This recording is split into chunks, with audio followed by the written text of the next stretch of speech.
Fujifilm kembali menghadirkan produk terbaru untuk penggemar fotografi instan di Indonesia.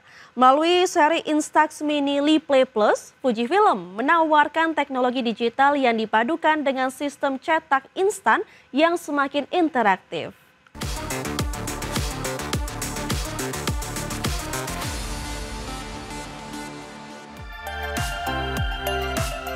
Fujifilm Corporation resmi mengumumkan kehadiran Instax Mini Replay Plus di pasar Indonesia. Bersama dengan peluncuran tersebut, Fujifilm juga merilis film format mini terbaru dengan desain soft glitter beraksen gold yang memberikan kesan elegan dan premium. Instax Mini Replay Plus hadir dengan desain premium yang menggabungkan teknologi digital dan cetak instan dalam satu perangkat. Seperti generasi sebelumnya, kamera ini tetap mempertahankan fitur unggulan Sound Feature yang memungkinkan pengguna merekam audio hingga 10 detik dan menghubungkannya ke foto cetak melalui kode QR.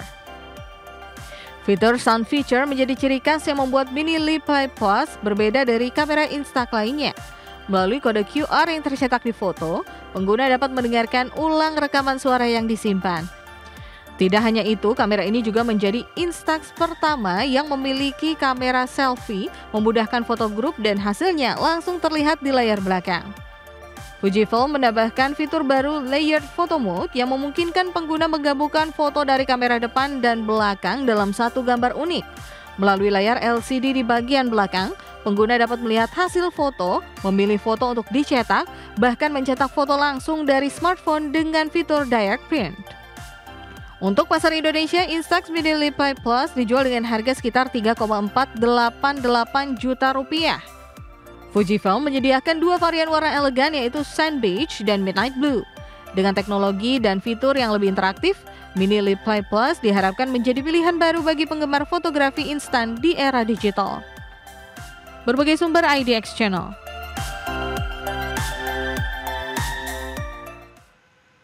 Pemirsa, pengembang game Skydance resmi menunda peluncuran Marvel 1943 Rise of Hydra yang semula dijadwalkan rilis pada awal 2026 ini. Keputusan ini dilakukan demi memastikan kualitas game tercapai dan memberikan pengalaman bermain premium bagi para penggemarnya. Pengembang Skydance Game mengumumkan penundaan game terbarunya berjudul Marvel 1943 Rise of Hydra yang sebelumnya direncanakan rilis pada awal tahun 2026. Melalui pernyataan resmi di akun media sosial X, studio menegaskan bahwa penundaan ini dilakukan untuk memberikan waktu tambahan dalam penyelesaian proyek ambisius tersebut. Dalam pernyataannya, pihak Skydance menyebut Marvel 1943 Rise of Hydra sebagai proyek besar yang memerlukan perhatian penuh terhadap setiap karakter dan cerita. Studio ingin memastikan game ini mampu memberikan pengalaman bermain premium yang tak terlupakan serta mencapai standar kualitas tertinggi sesuai harapan pemain. Studio juga mengungkapkan bahwa untuk sepenuhnya mewujudkan visi pengembangan, mereka memutuskan untuk menggeser jendela rilis game setelah awal tahun 2026. Keputusan ini menandakan adanya penyesuaian strategi produksi agar setiap unsur dalam game dapat ditampilkan dengan sempurna. Marvel 1943 Rise of Hydra sebenarnya sudah mengalami penundaan sebelumnya dari yang awalnya direncanakan rilis pada tahun 2025. Kini dengan penundaan kedua, penggemar diharapkan untuk bersabar lebih lama, namun Skydance meyakinkan bahwa hasil akhirnya akan sepadan dengan penantian. Berbagai sumber IDX Channel. Google mengumumkan proyek ambisiusnya yaitu Project Suncatcher yang bertujuan meluncurkan pusat data kecerdasan buatan atau AI ke luar angkasa. Inisiatif ini memanfaatkan satelit bertenaga surya untuk memenuhi kebutuhan energi yang hampir tak terbatas. Google mengumumkan proyek ambisiusnya Proyek Suncatcher yang bertujuan meluncurkan pusat data kecerdasan buatan atau AI ke luar angkasa. Pusat data AI di luar angkasa ini akan menggunakan chip Tensor Processing Unit yang mengorbit bumi pada satelit berpanel surya, memungkinkan operasional yang hampir terus-menerus dengan efisiensi energi tinggi dibandingkan pusat data di darat. TPU Google di satelit surya di orbit menawarkan operasional energi efisien dan terus-menerus.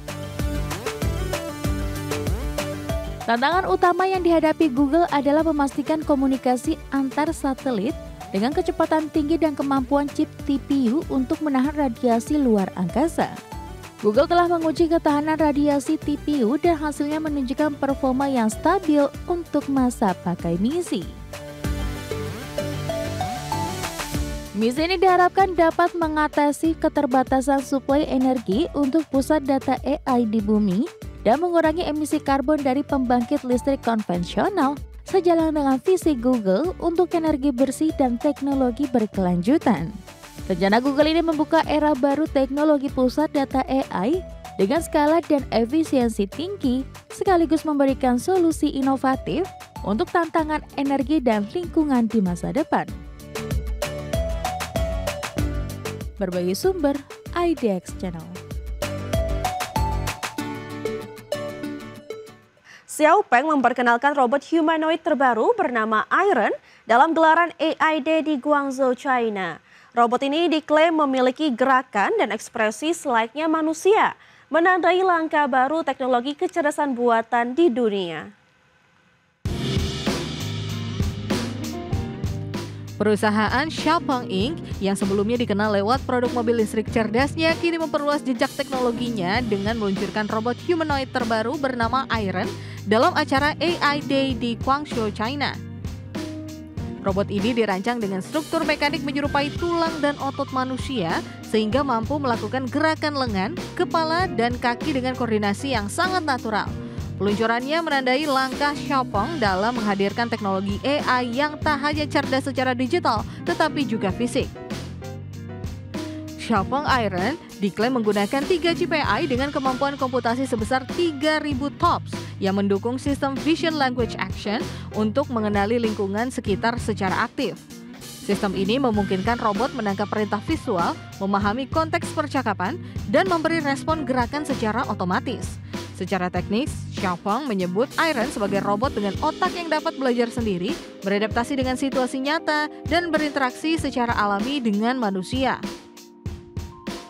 Tak lama setelah diperkenalkan, video penampilan Xiaopeng Iron langsung viral di media sosial, menarik jutaan penonton yang terkesima dengan gerakannya yang lembut dan realistis.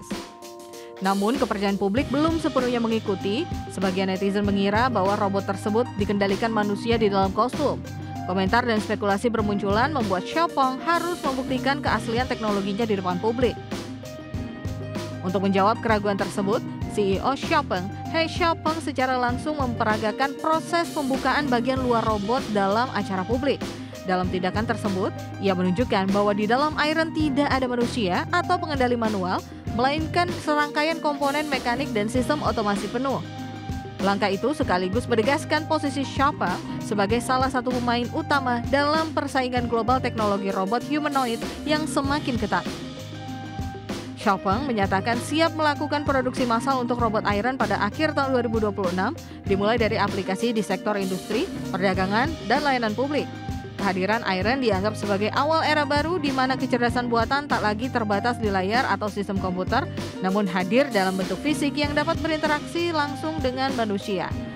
Melalui inovasi ini, Xiaopeng ingin menjadi pionir teknologi physical AI yang menghubungkan dunia digital dan dunia nyata secara utuh. Berbagai sumber IDX Channel.